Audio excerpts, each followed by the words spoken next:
Bismillahirrahmanirrahim. Alhamdulillah, wassalatu ala Rasulillah wa ala alihi wa sahbihi wa mawalah. La haula wa la quwwata illa billah, rabbi shrah li sadri wa yassir li amri wahlul 'uqdatam min lisani yafqahu qawli. Allahumma inna a'udzubika an adilla wa dalla zanna au adlima au udlama au ajala jalla alaiha. Para pemirsa Mesa TV yang dimuliakan Allah, di dalam pembahasan ini beliau mengatakan qala al-mu'allif rahimahullah nafa'ana bihi wa bi ulumihi fid dar. Beliau menyatakan wala yusawwifu nafsahu bil mawa'idi al-kadhibah. Ya. Jadi wala yusawwifu, jadi seorang pencari ilmu itu dia tidak boleh ketika mencari ilmu atau dia katakanlah melakukan sesuatu kebaikan, kemudian dia menjanjikan kepada nafsah, kepada jiwanya, kepada diri, ilmu wa'id al-kadhibah, dengan janji-janji yang palsu. Apa itu? Nanti aja lah, waktunya masih panjang. Ini namanya yusawwif. Yusawwif di situ maksudnya dia melakukan taswif. Ya, taswif itu dari kata sofa. Sofa itu artinya nanti. Jadi ini biasanya yang ada di dalam benak kita. Kita seringkali dibisiki oleh setan. Setan itu mengatakan, masih lama, masih banyak waktunya. Akhirnya kita seringkali melakukan pekerjaan itu selalu di akhir. Selalu di akhir. Sementara waktu di akhir itu biasanya waktu sisa-sisa. Waktu yang sudah mepet. Nah ini yang seringkali terjadi karena mental taswif tadi. Mental menunda, mental menangguhkan. Nah kenapa seperti itu? Karena ada al-mawa'id al-kadhibah tadi. Jadi kita menjanjikan kepada diri kita sendiri janji-janji yang sebenarnya dusta. Ya, janji-janji yang sebenarnya itu menipu. Ya, tentu tidak tepat waktu yang kita janjikan kepada diri kita di akhir dengan di awal. Tentu. Coba bayangkan kalau kita melakukan amal itu kita lakukan di awal waktu, lalu kemudian pekerjaan itu mungkin harus kita evaluasi, harus kita koreksi dan sebagainya, maka kita masih punya waktu karena waktunya masih panjang. Tapi ketika kita lakukan perbuatan atau pekerjaan tadi di akhir, maka kita sudah kehabisan banyak waktu. Nah ini yang menjadi penyakit. Akhirnya apa? Pasti hasilnya tidak akan sesempurna ketika pekerjaan itu kita lakukan di awal. Karena ketika di awal membutuhkan koreksi, membutuhkan evaluasi, membutuhkan perbaikan, kita masih punya banyak waktu.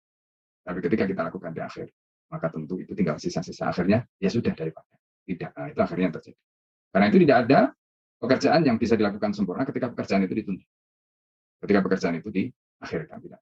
Makanya di sini disebutkan wa yumanniha in qita'il asyghalil muttasilah.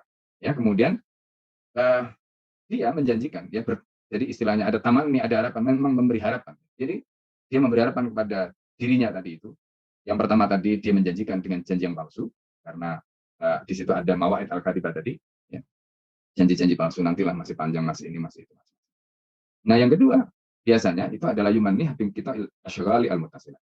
Jadi karena mungkin sekarang sibuk, kita kan masih sibuk gitu. Nantilah kalau sudah longgar, itu namanya al-asyghal al-muttasilah. Jadi kesibukan yang terus beruntun itu kita jadikan sebagai alasan. Kita jadikan sebagai alasan untuk menunda. Akibatnya apa? Sesuatu yang seharusnya menjadi prioritas, sesuatu yang seharusnya itu bisa kita selesaikan karena kita berharap pekerjaan yang menyibukkan kita dari itu berakhir, berhenti. Padahal ternyata setelah kita ikuti apa yang kita lakukan tadi itu nggak pernah selesai, akhirnya apa? Maka kita nggak pernah kemudian menyelesaikan apa yang menjadi target-target kita. Ini yang sering kali. Ya. Nah, ini kesalahan cara berpikir. Jadi pertama dari karena taswif, ya, karena menunda-nunda entar. Nah, makanya tadi kita sudah singgung apa yang disampaikan oleh Al-Alamah Ibnu Qayyim al-Jauziyah, kam ja'a sawabu yas'ailaika wa waqafa fil babi sawfa walal. Ya. Jadi betapa banyak pahala itu sudah menuju kepada kita. Coba pikirkan. Ketika kita melakukan amal, kemudian amal itu kita tunda. Sebenarnya kita sedang menunda pahala yang akan sampai kepada kita. Padahal kalau seandainya kita eksekusi pada saat itu juga, maka dengan sendirinya pahala itu sudah kita kantong. Pahala itu dengan sendirinya sudah masuk ke rumah kita. Karena pintunya kita buka. Tapi ketika kita mengatakan antar, nanti saja kalau kita sudah longgar, maka berarti pahalanya tertunda, maka berarti apa yang harusnya kita sudah bisa dapatkan tadi itu akhirnya mundur lagi. Nah, ini yang disebut wa yumanniha in kita ila syaghalil muttasilah. Jadi dia memberi harapan. Harapannya itu kalau nanti kesibukannya yang terus atau beruntun tadi itu berhenti atau selesai, baru dia akan kerjakan. Padahal kenyataannya nggak pernah berhenti. Ya kan? Jadi misalnya kadang-kadang kita ini contoh. Mungkin karena kita sekarang, ya terutama orang tua ya, yang sudah punya pekerjaan. Ya, karena kadang-kadang kita mungkin mau menghafal Quran, antar aja lah kalau sudah pensiun, antar aja lah kalau sudah agak longgaran, antar sajalah. Padahal kita tidak pernah selesai pekerjaan. Ini contoh yang sederhana. Ya. Kadang-kadang kita juga begitu, mau mengerjakan apa yang lain. Mesti selalu pikirannya entar. Nah ini penyakit. Makanya di sini diingatkan oleh Al-Mawardi, fa'inna kulli waqtin syaghalan. Setiap waktu itu ada kesibukannya masing-masing.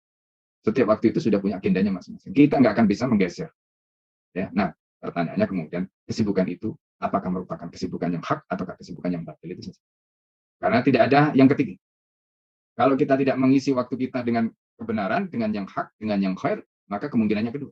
Kita mengisi waktu kita dengan yang batil atau dengan yang syar, dengan yang tidak ada kemungkinan yang ketiga. Dan karena itulah maka ini yang harus kita pahami. Ya, kalimat yang boleh sampaikan tadi, fa inna likulli waqtin syaghalah. Jadi setiap waktu itu sudah ada agendanya masing-masing, sudah ada kesibukannya masing-masing. Jadi jangan pernah mengatakan ntar, jangan pernah mengatakan nanti kalau sudah selesai. Padahal setiap waktu itu ada kesibukan. Nah, inilah yang sering kali terjadi. Kadang-kadang ketika kita mikirnya seolah-olah dibayangkan nanti itu ada waktu yang meninggal, ternyata enggak juga.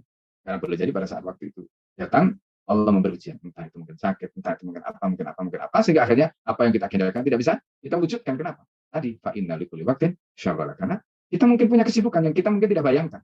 Entah tadi itu tiba-tiba Allah uji dengan ujian, sehingga akhirnya kita justru akhirnya nggak bisa menggunakan waktu tadi. Nah, karena itu, ambillah kesempatan yang ada sekarang, mumpung kita punya waktu.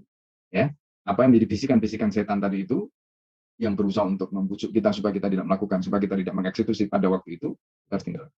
Karena itu ketika kita punya niat baik, punya rencana baik, jangan ditunda. Ya, lakukan pada saat itu. Maka nanti Allah Subhanahu wa taala akan memberikan jalan. Ya, lakukan pada saat itu, nanti Allah akan memberikan jalan.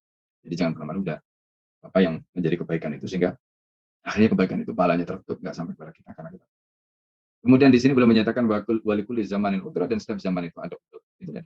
Jadi kadang-kadang mungkin kita berpikir nanti ketika kita tunda itu kita punya kesempatan. Tapi ternyata di situ ya ada mungkin tadi dapat musibah atau apa, sehingga kita beralasan. Ya, coba kalau kemarin kita gitu. Nah, ini yang sering kali terjadi, padahal itu tidak. Itu semua karena kesalahan. Dan penyesalan itu selalu penyesalan selalu. Nah, inilah yang terjadi, ya. Inilah yang terjadi dalam kehidupan kita. Oleh karena itu, ini diingatkan betul oleh para ulama di masa lalu. Jangan pernah kita menunda-nunda. Ya, amal soleh menunda-nunda. Karena belum tentu di waktu itu kita punya kesempatan. Nah, ini poin yang beliau sampaikan ya, yang sangat penting. Jadi intinya kita harus ingat bahwa di setiap waktu itu selalu ada agenda, ada kesibukan, dan di situ kalau kita lakukan dalam ketaatan, maka insya Allah pahala itu akan sampai kepada kita. Ya, ibaratnya pahalanya karena kita eksekusi amalnya tadi sudah kita kantongi. Tidak kalau kita tangguhkan, pahalanya belum masuk. Ya, baru dijanjikan sampai kemudian Allah Subhanahu wa taala setelah kita eksekusi baru pahala itu diberikan sesuai dengan kadar amal yang kita lakukan. Nah, ketika kita melakukan amal tadi itu dalam waktu yang istilahnya itu waktu yang ittisa ya, yang waktu yang longgar gitu, maka tentu akan berbeda. Ya. Misalnya kalau kita ini contoh saja, kadang-kadang kita sholat malam. Waktu malam untuk sholat tahajud itu, kalau kita mengambil katakanlah sepertiga malam, mungkin kita bangunnya jam 2 atau mungkin kita bangunnya jam 3, itu akan pasti berbeda kualitas sholatnya dengan mungkin kalau kita bangun setengah 4, kalau subuhnya jam 4 misalnya, atau mungkin kalau subuhnya jam setengah 5 kita bangun jam 4 misalnya, pasti akan berbeda kualitas sholat. Kenapa? Karena waktu yang pertama tadi ittisa kita masih luas, masih longgar. Ya, sedangkan waktu yang terakhir tadi itu sudah sempit.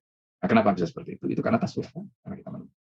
Nah, begitu juga ketika kita melakukan pekerjaan yang lain, amal yang lain. Nah, ini poin penting yang perlu kita pahami. Karena itu jangan menunda, jangan pernah mengatakan nanti ya dengan janji-janji atau iming-iming yang digambarkan oleh setan. Padahal semuanya itu menipu. Ya, padahal semuanya itu.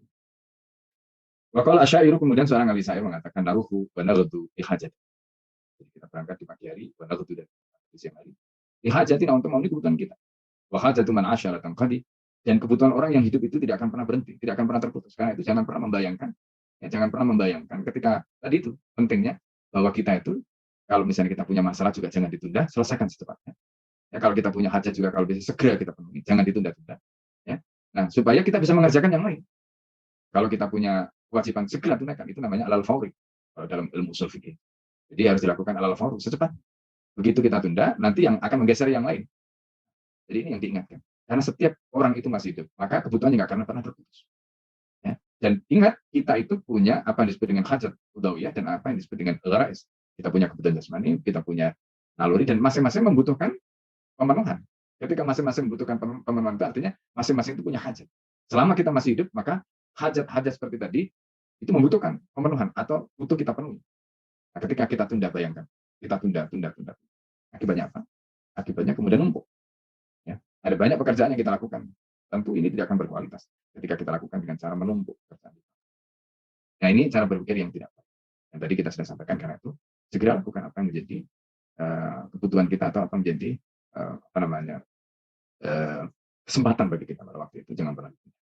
Karena ingat, Selama kita masih hidup, maka di situ pasti ada kebutuhan yang kita. Tamutu ma'al mar'i hajatuhu, orang itu mati. Hajatuh, ya. Tamutu ma'al mar'i hajatuh. Artinya ketika orang itu mati, dia mati bersama hajatnya. Maksudnya apa? Kalau sudah mati, semua kebutuhannya juga berhenti. Ya kan? Semua kebutuhannya juga berhenti. Ghorizatul mautnya, ghorizatul tadayunnya, ghorizatul baqa'nya, hajat utamanya berhenti semua.